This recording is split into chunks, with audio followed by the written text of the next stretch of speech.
আসসালামু আলাইকুম। সবাই কেমন আছেন?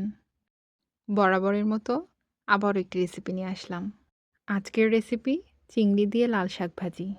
আপনারা আমার পেজে নতুন হয়ে থাকলে অবশ্যই ফলো করবেন। আর নেক্সটে কোন রেসিপি দেখতে চান আমাকে কমেন্টে অবশ্যই জানাবেন। তো এখানে আমাদের রেসিপির মূল উপকরণই হলো লাল শাক। দেখতেই পাচ্ছেন জমিতে কি সুন্দর লাল শাক হয়েছে। তো আজকে এই শাক দিয়েই আমরা রান্না করব। এবার চলে যাই রেসিপিতে। তো এর জন্য প্রথমে আমরা লাল শাক ভাপিয়ে সেদ্ধ করে নেব। কিছুটা লবণ দিয়ে দিচ্ছি।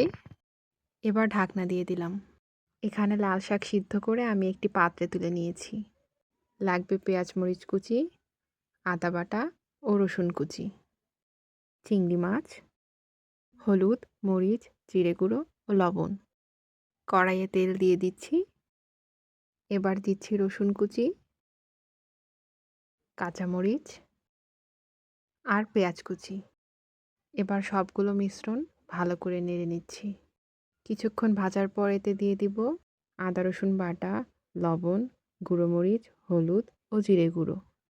এবার মিশ্রণটা কিছুটা পানি দিয়ে কষিয়ে নেব।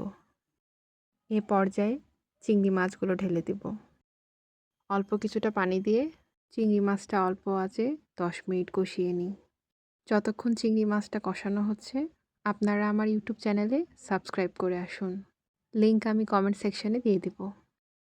এক পর্যায়ে যখন তরকারি থেকে এরকম তেল ছাড়বে বুঝে নেবেন আমাদের চিংড়ি কষানো হয়ে গিয়েছে। এখন সেদ্ধ করে রাখা লাল শাক দিয়ে দিচ্ছি। এখন হালকা নেড়েচেড়ে কিছুক্ষণ ভেজে নেব। ব্যাস আমাদের রান্না হয়ে গিয়েছে। এখন গরম গরম ভাতের সাথে পরিবেশন করার পালা।